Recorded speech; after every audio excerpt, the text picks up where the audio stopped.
皆さんこんにちは。オーストラリアからゆうかです。今日はフェアトレードって何、そのメリットとかデメリットについてシェアしたいと思います。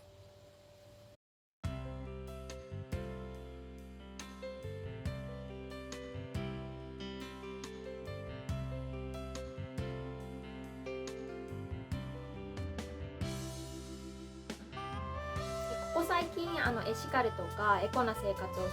意識する人が、少しずつ増えてきて、でそういう商品もたくさん出てきていると思うんですけど、その中の一つにフェアトレードマークがついた商品があるのを皆さん気にしてみたりとか目にしたことってありますか？なんか名前は聞いたことはあるけど、でも実際どういうものかなんか曖昧とか、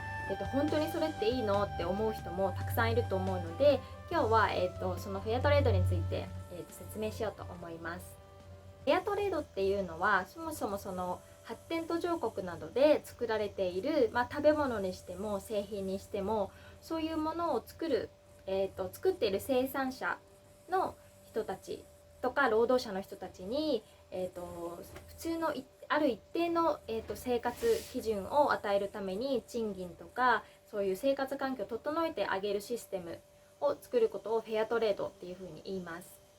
生産者が人間らしい生活をできるっていうようなシステムを整えるっていうことになります。で、一番にあるのがやっぱり児童労働ですね。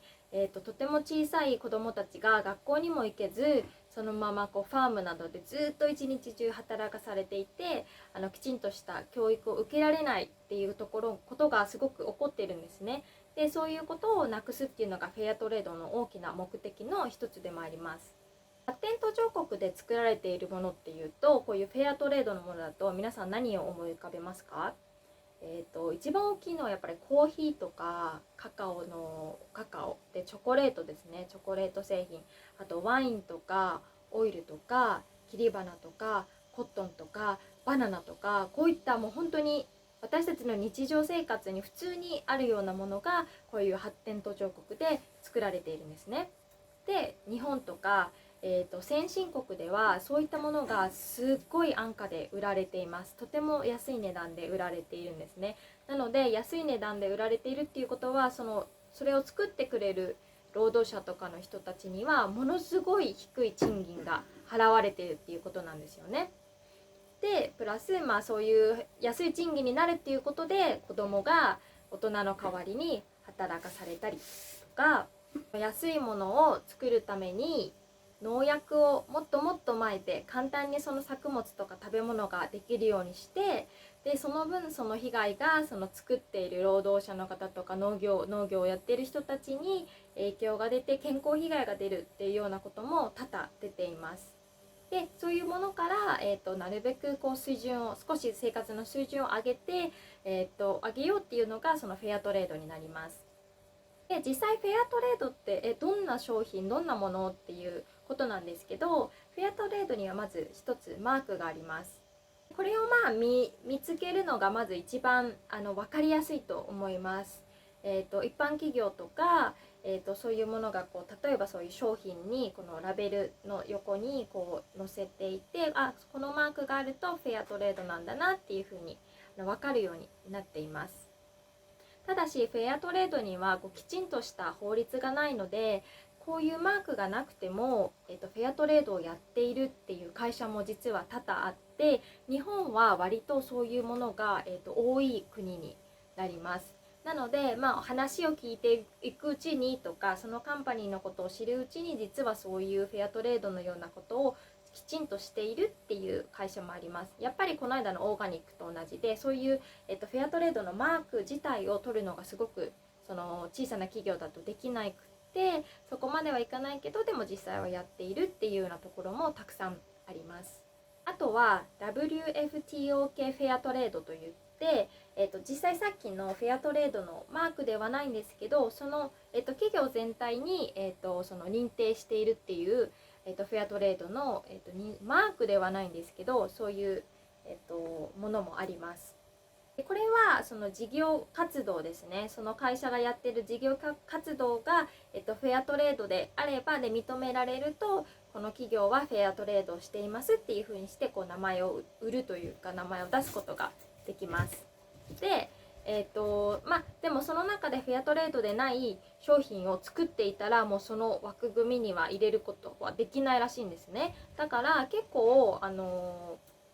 きちんとしっかりとそのフェアトレードを重視してやっている企業っていう風に考えていいと思います。でフェアトレードってねすごいいいイメージの方が大きい人多いんじゃないかなと思うんですよ。で私もフェアトレードってねすごいいいことしかないっていう風に思ってたんですけど、やっぱりデメリットもないわけではないんですね。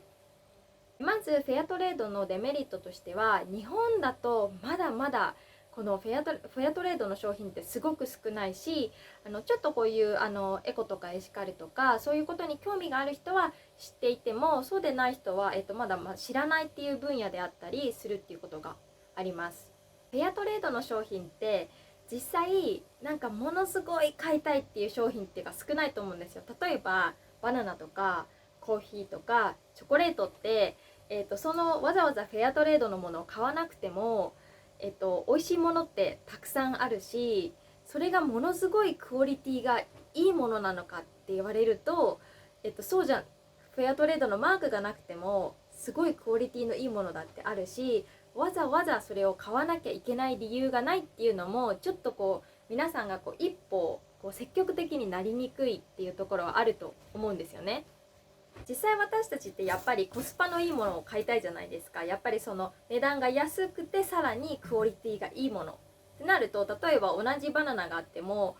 そのバナナがそんなにも違うのかって言われるとそういうわけでもないって、結局はそのフェアトレードのバナナっていうのは遠くにいる人をちょっと支援してあげることができるっていう、そういうところなんですよね。だからそこに対して自分がどれぐらいのこう意識レベルっ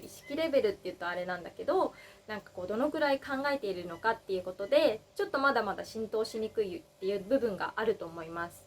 あとこれは私はねあんまり知らなかったんですけど、生産者ですね、作っている側にも実はデメリットがなくもなくって、例えばこのフェアトレードのお金っていうのはそういう、労働者とか、子どもたちを助けるっていうふうには言われているんですけど、実際本当にきちんとその人たちに賃金が支払われているのか、やっぱりその人たちじゃなくてその人たちを統括しているその、ファームならファームの人たちとか会社にはお金は行っていても、ちゃんと本当にきちんと支払われているかっていうのを、ちゃんと確認っていうかこうできてないところもあるっていうのがちょっと問題。あとはそのフェアトレードの会社がたくさん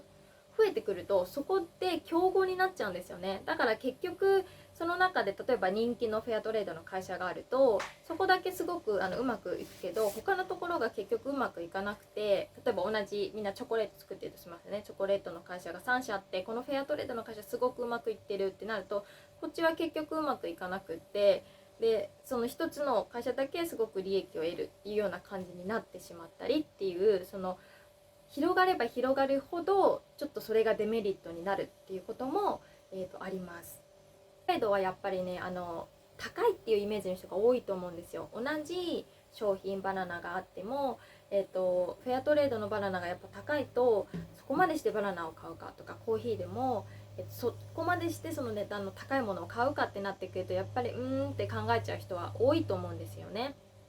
でそれでもやっぱりフェアトレードを進めるっていうか応援したいなっていう理由っていうのは、やっぱり一番はその児童労働っていうのをなくすっていうことをとにかく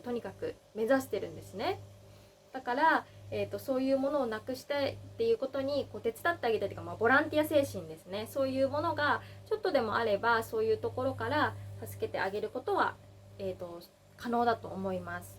あとね、これ私はよく言うんですけど、買い物ってやっぱり投票だと思うんですよ。自分が何を買うかっていうことがその意思表示、消費者の意思表示になるので、例えばそういうフェアトレードを買う人が増えればやっぱりそういうものが人気、そういうことを応援したいって思ってる人が多いっていうことも分かるし、自分がそういうものを選ぶことによってもうそれはもう表示っていうか自分がこう見せてるんですよね。ちょっとこうその商品を手に取ってレジに並ぶだけでもその立派な意思表示をしてると思うんですよね。そのレジで働いてる人もやっぱりおって分かってると思うし、なんかそういうことを例えばそれを使って例えばお友達と一緒にコーヒーを飲んだりとかなんか食べたりとか、そういう話題になるだけでもちょっと違うと思います。結局フェアトレードもやっぱり社会構造を変える一歩だと思うんですよね。この本当にコツコツコツコツで私たち一人一人がねやってそんな簡単にすぐ変わることじゃないんですけど、いつもね買えなくても今日はちょっとフェアトレードのものを買ってみようかなとか、ちょっと見つけたらこれをお友達にプレゼントしてみようかなとか、そういう感じでちょっと使うだけでも意識が自分だけじゃなくてね、その周りの人にも意識が変わって、でまず知らない人はそういうことを知ることができるし、使ってみたことがない人とか食べてみたことがない人はそれを食べることによって、あ、こんなものもあるんだって知ることもできると思うので、そういう意味でちょっとフェアトレードを生活の中にちょっと入れてみるのもいいのかなっていうふうに思います。今日はそんな感じでフェアトレードって一体何っていうことと、メリットデメリットですねを今日は話してみました。今日の動画が少し参考になればとっても嬉しいです。それではまた次回のビデオでお会いしましょう。See you next time! バイバーイ。